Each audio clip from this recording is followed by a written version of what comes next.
The bedroom was colder than it should have been. Not open window cold. More like the kind of chill you get when something's missing. When someone's missing. I remember standing in the doorway that morning, holding a coffee mug I didn't even want, staring at the half-made bed. Her side was empty. Pillows untouched. Her phone charger gone. The thing is, she was supposed to be at home. We'd fought the night before. Not even a real fight. More like a build-up of small, stupid things. Her forgetting my birthday dinner, me forgetting to hide my disappointment, her pretending she didn't notice. Then she said, "I need air," grabbed her keys, and left. That was 10 hours before I found the note. It was on the counter, next to the sink, written in her handwriting, but using my notepad. The one where I kept grocery lists and overdue reminders to call my mom. It said, "Don't overreact. I just need time." That's all. For words that felt like a punch and a hug at the same time. Except here's the part that still doesn't make sense. When I picked up the note, I noticed something else underneath it. Faint, like an imprint pressed through the page from a pen. It said, "See you soon, C." See? Her name doesn't start with a C. None of her friends do either. I checked. I stood there in that kitchen, holding that piece of paper under the light, tilting it like it was some secret code I was too stupid to understand. Maybe I was. I told myself I was being paranoid. But then I checked the driveway. Her car was still there. No footprints in the frost. Her keys weren't on the hook. And that's when I realized she hadn't just walked out. Someone had picked her up. I wish I could say I stayed calm, that I waited, that I trusted her. But instead, I did what weak men do. I wrote my own note. It said, "I'm leaving. Good luck with your..." And just like that, I stopped being a husband. I became a ghost haunting my own life. I didn't leave right away. I told myself I would. I even packed a bag. Well, half-packed it. Socks, some underwear, a few shirts I hated anyway. I shoved them in a duffel like I was rushing out of a burning house. But the fire wasn't real. It was all in my chest. I kept pacing around that kitchen like a coward. I was hoping she'd walk in through the door and laugh, and say it was all a misunderstanding. That she got wine drunk at a friend's, passed out, forgot to text me. That the note didn't mean what I thought it meant. That maybe C stood for coffee or chiropractor, or some stupid inside joke I'd forgotten we had. But the door never opened. And the only sound in the house was the clock ticking and my own brain chewing on itself. Eventually, I did something I shouldn't have. I opened her laptop. I swear to God, I wasn't trying to snoop. I was just desperate. She never logged out of anything. Her passwords were always the same. It felt wrong, but not as wrong as being lied to while standing barefoot in your own kitchen like a background character in someone else's story. Her email was boring. Promotions, spam, a receipt for Thai food she ordered 2 nights ago. But her Facebook was something else. She didn't post much, so I clicked through her messages, already cringing at what I might find. Most were dead threads. Group chats about bachelorette parties or someone's new baby. Nothing juicy. Then I saw him. Cameron. I didn't recognize the name at first, but his photo made my stomach drop. It was him. The guy from her gym. I'd seen him once, months ago, when I picked her up early from yoga. Tall, shaved head, arms like he lifted refrigerators for fun. He smiled too much. And too confidently. The kind of smile that wasn't for strangers. The kind of smile that knows something you don't. Their last message was time-stamped at 2:19 a.m. She wrote, "He's asleep. I'll meet you at the same spot." He replied with a heart. And that was it. Nothing else. No conversation history, because she'd deleted everything before that. But she missed that one. One little message that slipped through. And now it was burned into my eyes. That line, "He's asleep," repeated in my head like a bad song lyric. It wasn't just betrayal. It was mockery. She knew I'd be home. She knew I trusted her. And she waited for me to fall asleep, just so she could sneak out like a teenager breaking curfew. Except this wasn't high school. This was our marriage. I stared at the screen for what felt like hours. Maybe it was only 10 minutes. I don't know. Time didn't feel real anymore. Eventually, I closed the laptop and sat down on the floor. Right there in the hallway, next to her running shoes. The same ones I bought her for our anniversary last year. They still smelled like the lavender detergent she liked. I felt stupid for noticing that. I should have been angry, right? Furious. I should have flipped furniture or thrown her laptop across the room. But instead, I just sat there like a man waiting for the earthquake to stop, even though the house had already collapsed. That's when I heard the garage door. Not the front door. The garage. She was back. But she wasn't alone. I didn't even move. The garage door made that slow, metallic groan it always does. It's old. I'd meant to fix it for over a year. Funny what sticks in your mind when your marriage is dying. You start remembering all the things you meant to fix but didn't. The light bulb in the hallway. The loose door handle. The trust. I heard her car pull in and the engine shut off. Then the quiet. That kind of silence that feels padded, like the world's holding its breath. I stayed on the floor, legs numb, back against the wall. My pulse felt like it was in my teeth. I should have stood up. Should have acted like I had control over something, anything. But I couldn't. I just sat there like a statue of failure, waiting for whatever version of my wife was going to walk through that door. The garage entry creaked open. She stepped in. She was wearing a different jacket, not the one she left in. Hair slightly curled. Full face of makeup, but smeared like it had been on too long. Her eyes flicked toward me, and then away like she was checking if I was still breathing. Her mouth opened slightly, as if to say something. Maybe a lie, maybe not, but she didn't. She just walked past me. No greeting. No apology. No explanation. Not even a fake one. That silence. It said more than any words could have. She didn't even pretend to be sorry. And for some reason, that hurt worse than anything. If she had come in sobbing, making excuses, begging forgiveness, maybe some twisted part of me would have still wanted to hear her out. But this was a woman who had already made her decision. I stood up slowly, like I was waking from anesthesia. My legs wobbled. My voice cracked when I said her name. Callista. She stopped in the hallway, still facing away. Who's Cameron? I asked. Still nothing. I saw your messages, I added, softer this time. She finally turned. Her face wasn't guilty. It wasn't even annoyed. It was blank. Like she had run out of emotions for me weeks ago and just forgot to tell me. She crossed her arms and said something I'll never forget. Not because it was cruel, but because it was true. You were never going to be enough. I just hoped you'd never notice. That sentence sliced through me like glass. Because deep down, I had noticed. All along. In the way she touched me less. In the way she sighed after I talked too long. In the way her eyes glazed over when I told her about my day, like she was already living in another life. One I wasn't invited to. I didn't yell. I didn't cry. I just asked the only thing I had the right to ask. How long? She shrugged. I don't know. Since around February. That was 8 months ago. 8 months of waking up next to someone who was already halfway out the door. 8 months of kisses that meant nothing. 8 months of I love yous said with borrowed air. I should have collapsed. Should have screamed into the drywall. But instead, I just asked, do I even know who you are? And she smiled. Not a warm smile. Not even a wicked one. Just a sad, quiet smile. Like I'd finally caught up to a truth she'd been carrying alone for too long. She looked at me the way you look at a childhood toy before you donate it. Nostalgic, maybe, but no longer needed. Then she walked into the bedroom and shut the door. I stood there, staring at the closed door like it was a coffin lid. Every part of me wanted to follow her, to ask more questions, to dissect every second of the past year until I understood where I went wrong. But something inside me, something small, scared, and new, told me not to. Told me to let her go. So I picked up the bag I'd half-packed earlier. I added one last thing. The sticky note she left me. Don't overreact. I just need time. I folded it, slid it into the side pocket, zipped it up. And I walked out. But I wasn't going to a hotel. I wasn't staying with a friend. I wasn't heading anywhere logical. I was going to find Cameron. Not for revenge. Not even for answers. I just needed to see the face of the man she'd chosen over me. I know how this sounds. A man finds out his wife is cheating, and he sets out to confront the other guy. You're probably expecting a parking lot brawl or some shouting match in a dark bar. But that's not me. That was never me.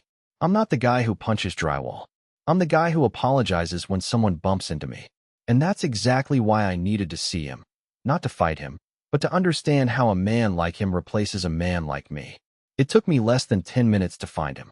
His Instagram was public. Of course it was. He posted everything. Gym selfies, motivational quotes, espresso shots with filters. There was even a story from last night.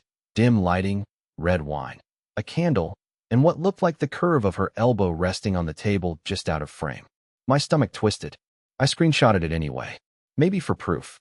Maybe just to punish myself later. His bio had a link to a personal training site. Listed right there. Available for sessions Monday through Saturday. Studio located off Edison and 4th.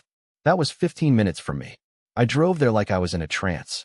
No music, no thoughts, just the low hum of tires on pavement and a single word echoing in my head like a heartbeat. Why? I pulled up outside the building. A glass-walled studio with potted plants and fake turf. Through the window I could see him, Cameron.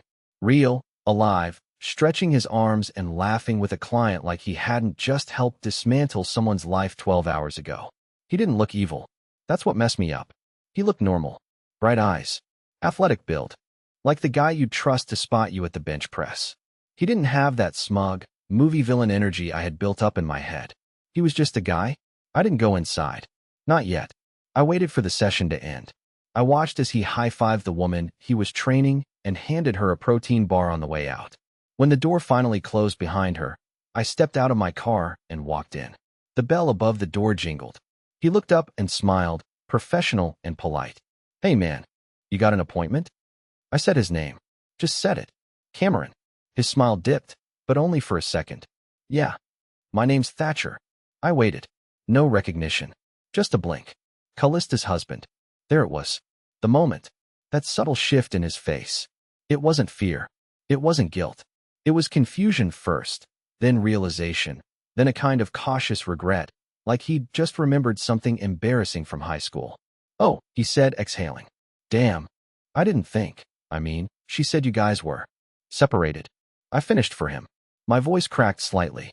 "Yeah, that's what she tells people, huh?" He rubbed the back of his neck. "Look, man, I don't want trouble." I shook my head. "I'm not here for trouble." That caught him off guard. "I just need to know," I said, stepping closer. "Why? What does she say about me? About us?" He hesitated, then motioned toward a couple of folding chairs near the front window. We sat.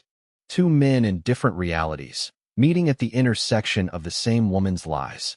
"She said you were safe," he said carefully. "Stable. Predictable. But that she felt trapped. Like she couldn't breathe. That you were always home. Always available. That you made everything too easy." That last part cut me deeper than I expected. I didn't even know easy could be a flaw. He continued, "I know it doesn't make sense. But she said being with you felt like standing still." I stared at the floor. The ugly green turf beneath my shoes looked like a fake version of the grass in our backyard. The one I used to mow every Sunday while she slept in. "She also said you loved her more than she deserved," Cameron added quietly. And that scared her. I looked up. That line hit different. Because I had said those exact words once, to her, during an argument we had after our second anniversary. I told her I loved her more than she knew what to do with. She cried that night. Told me no one had ever said something like that before. I thought it mattered. I thought it meant something. Now I know she just filed it away to reuse as ammunition later. I stood up. My hands were shaking, but not from rage. From relief. I didn't get answers that fixed anything. But I got something else. Closure in the form of confirmation. I wasn't crazy. I wasn't imagining the distance, the coldness, the lies. I had been replaced, not because I failed, but because I succeeded in a way she never wanted. I made her feel safe when she only ever craved chaos. "I'm not going to tell you what to do," I said before leaving. "But I hope you don't buy into the version of her she gives you. Because eventually, you'll meet the version I got." Cameron didn't respond. He just nodded, looking older than he had 10 minutes earlier. I walked out, got back in my car, drove away without checking the rearview mirror once. When I got home, she was gone. And not just gone, moved out. Her drawers were empty. Half the closet cleared. The little green succulent I bought her last Christmas was tipped over in the sink like it had been thrown. But she left something behind. A letter, folded neatly on the bed. I haven't opened it. Not yet. The letter sat there on the bed like it was breathing. Folded in half. No envelope. Just my name in lowercase letters. Thatcher. She always wrote it that way. Said capital letters looked too formal, like I was a stranger. I used to love that about her. Now it felt like an insult. Like she was trying to preserve intimacy after burning the house down. I didn't open it that night. I stared at it for maybe 2 hours, just pacing the room like a man preparing for surgery without anesthesia. What could it possibly say that would matter now? She left. She lied. She chose someone else. What more was there? But my curiosity was louder than my pride. So I finally unfolded it, slowly, like it might explode. It wasn't long. Just a page and a half. Her handwriting looked rushed. The kind of writing you do when you're scared to stop, because stopping means thinking. And what she wrote wasn't what I expected. It wasn't an apology. It wasn't even a goodbye. It was a confession. She started with, "There are things I should have told you a long time ago, but I convinced myself it would hurt less if you never knew." Already, I felt the ground shift beneath me. She wrote about a man named Eli. I'd never heard that name in my life. Not once. Not in passing. Not in any story she ever told me. But she knew him before we met. Said they were complicated. Said he was dangerous in a way I used to think was romantic. I kept reading, faster now, eyes scanning for the drop. She got pregnant at 21. It was Eli's. She never told anyone. Not her family. Not her friends. Not me. Said she flew to Portland for a yoga certification that summer. But she was really staying with a cousin who helped her through it. She lost the baby in her second trimester. Said it wrecked her. Said it rewired something in her. Flipped a switch she couldn't flip back. That's when the panic attack started. The secret therapy. The pills she always kept in a travel bottle, labeled as vitamins. She met me the following year. "You made everything quiet," she wrote.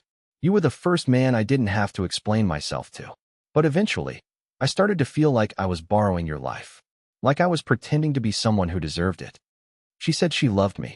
That she really did. But that a part of her was always waiting for the past to catch up. And then, last year, it did. Apparently, Eli found her. After almost 7 years. Sent her a message from a new number. Said he still thought about the child they lost. Said he had changed. Said he was sober now. Stable. Living in a nearby city. Wanted to talk. She went. Not once. Not twice. Dozens of times. She wrote, "I didn't tell you about him because I knew that once I said his name out loud, I'd lose you." And then came the worst part. The line that left my hands shaking and my chest hollowed out. Cameron wasn't the first, Thatcher. And he wasn't the worst. But he was the easiest to blame. I just sat there with the paper trembling in my hands, reading that sentence over and over again until the words blurred. My ears rang. My mouth was dry.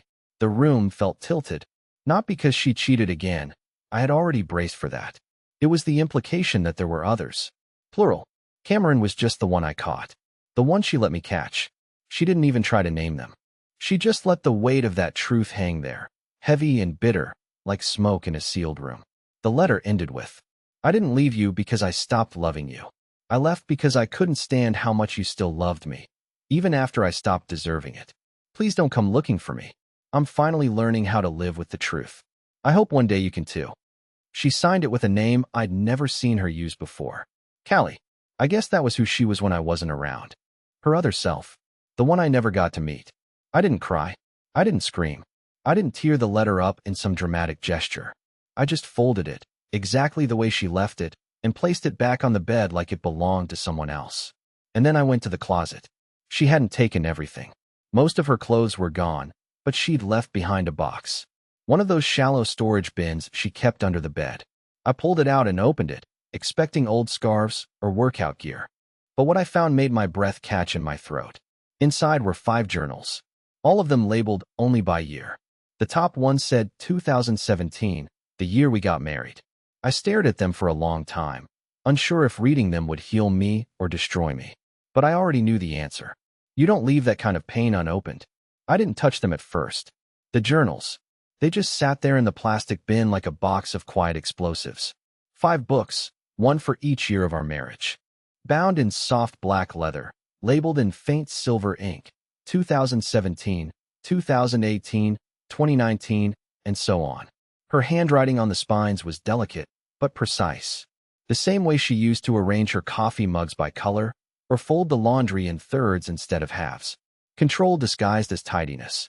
I stared at them for maybe half an hour, just sitting on the floor of the closet like I was in some kind of archaeological dig, unsure if I was about to find treasure or a tomb. Eventually, I picked up the first one. 2017, the year we got married. The year I thought the world finally made sense. The year I stood in front of everyone we loved and promised to spend forever with someone who, apparently, had already started editing her own version of the story. The first page nearly knocked the wind out of me. Today I said yes to Thatcher. I don't know why I lied and said it was the easiest decision of my life. It wasn't. But I said it anyway, because the truth felt selfish, and I've been trained not to be selfish in front of people who love me. I stopped reading for a moment. Just sat there blinking, trying to remember that day from my point of view. How she smiled when I proposed. How she cried. How she whispered, "Of course," before kissing me. I believed every second of it. And yet, here it was. The truth scribbled in ink no one was supposed to read. A truth she carried silently while I floated through that year like a man finally chosen. As I turned the pages, I began to realize something. These weren't just journals. They were maps, coordinates through the wreckage of our relationship. Every entry stitched together moments I thought I understood, but now saw from an angle I was never allowed to stand in. Some entries were long and bleeding with guilt. Others were terrifyingly short. Had dinner with his mom again. She asked if we were trying for kids. I lied and said yes. I still don't think I ever want children, especially not with someone who would believe I do without asking. I read that line 5 times. I remembered that dinner. I remembered smiling and rubbing her back and thinking how lucky I was that my mom and my wife got along. I had no idea she went home and wrote this. The entries jumped between raw honesty and clinical detachment. She wrote about Eli. Yes, how she missed him, how he represented the part of her life she swore she'd buried. But the most disturbing part wasn't about him. It was about me. Thatcher doesn't scare me. And I don't know if that's good or bad. I think part of me needs to feel like I could lose someone to fully want them. And with him, I never feel that. He's always just there. Like furniture I love too much to throw away, but not enough to notice anymore. That broke something in me I didn't know was still intact. Not because it was cruel, but because it was so quietly honest. She didn't write like a villain. She didn't write like she hated me. She wrote like someone chronically disconnected from their own life. Like she wanted to be in love with me, but just never figured out how. Then, in the 2020 journal, I found something worse than all the rest. A single line that flipped my stomach inside out. He still doesn't know about the hotel. No date. No context. Just that one sentence. Scribbled at the bottom of a page that talked about grocery shopping and how she was tired of the weather. It was buried there like a bone. I flipped through the next few pages, looking for more, and found only hints. One page mentioned a room number. Another, a city we never visited together. And then, finally, in August 2021, I found it. I thought about telling him today. About the hotel. About how many nights I said I was working late, when I was really wrapped in another life. But I couldn't. He looked too proud when he handed me the dinner he made. I didn't want to see that face fall apart. I closed the journal. My hands were shaking again, but it wasn't from sadness. It was from something else.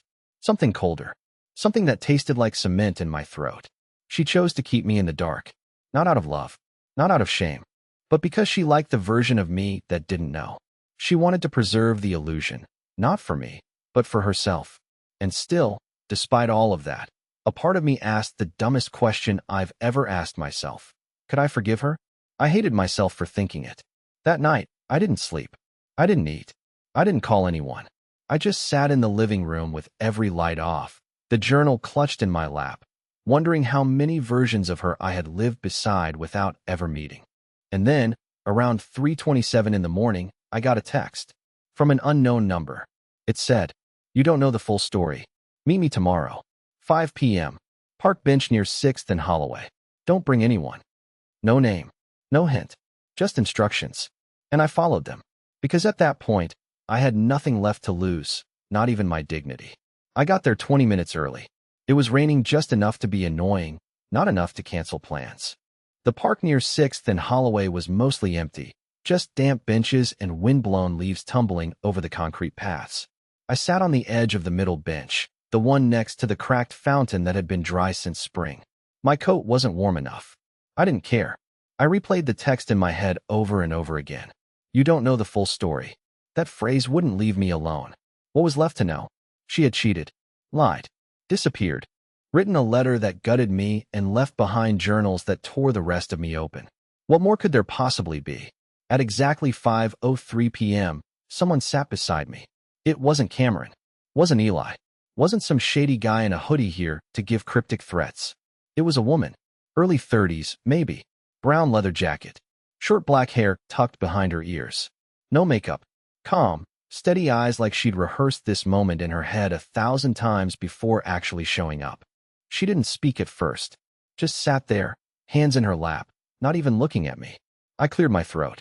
You sent the text? She nodded. I waited for her to introduce herself. She didn't. I'm Thatcher. I know, she said. Then, after a pause, I'm June. That stopped me cold. June. The name Callista used to say in passing. The co-worker I never met. The one she always claimed she had meetings with. Yoga nights. Just June. I'd always pictured her as a cheerful HR girl with a messy bun and a Pinterest obsession. I never thought I'd meet her in a park after dark with this much static in the air. I'm not here to hurt you, she said quickly, or stir the pot. But after I found out she left, I felt like you deserved context. Truth, if you can still stomach it. I stared at her. So what? Were you part of it? One of the people she... No, she said, cutting me off. Not like that. Then she finally turned to face me. Her eyes were tired, not with guilt, but with the weight of carrying something alone for too long. She didn't just cheat, Thatcher. She manipulated everyone around her, including me. I worked with her for almost 3 years. I was her friend. At least, I thought I was. But she played people like chess pieces. I didn't say anything. My fists were clenched in my pockets. I felt like I was bracing for another slap I couldn't block. She had this habit, June continued, of creating different versions of herself for every person in her life. The therapist version, the fun party girl, the tragic one with a secret past, the loyal wife, the ambitious businesswoman. And she'd rotate them depending on who she needed you to think she was. I didn't see it for a long time. I believed her, defended her. Defended her from what? I asked, my voice sharper than I intended. June hesitated. From people like you. That hit like a low blow. I looked away, jaw tightening. I don't mean that how it sounds, she said quickly.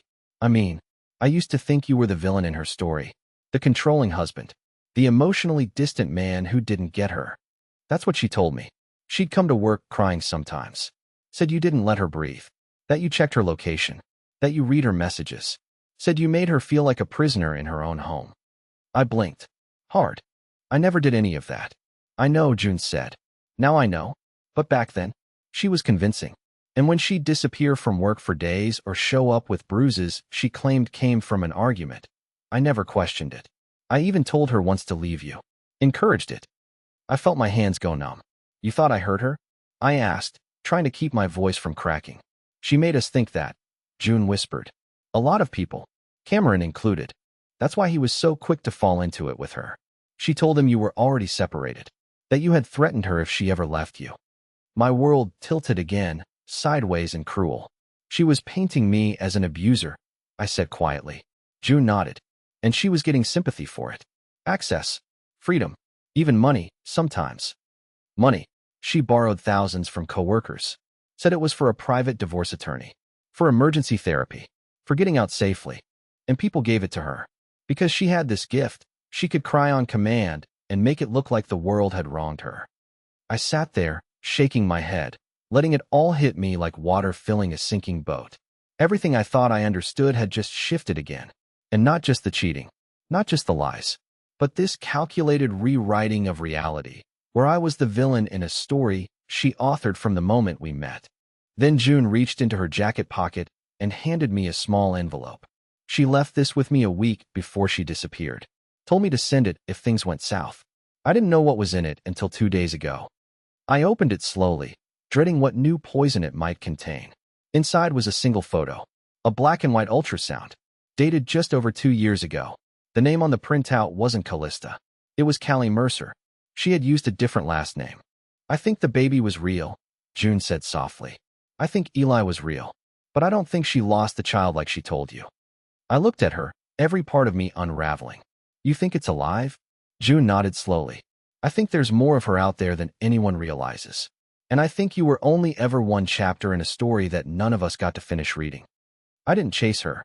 Not after the ultrasound. Not after June's story.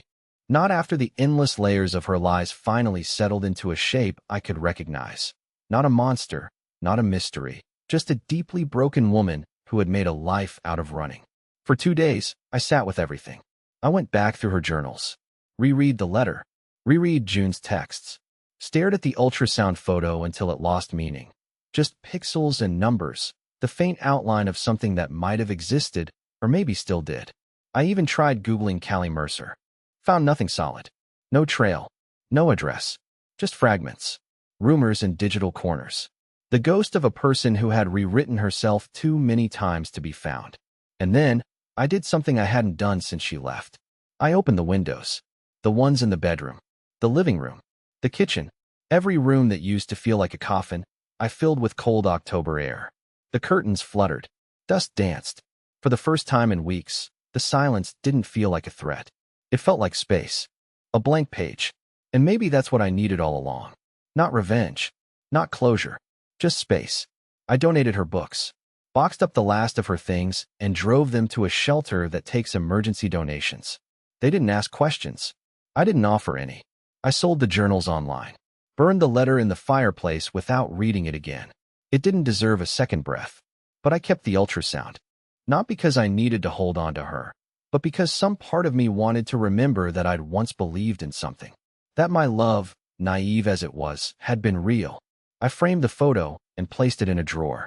Maybe one day, if a child ever came looking for answers, they'd find something left of the man who could have been in their story too. Weeks passed, then months.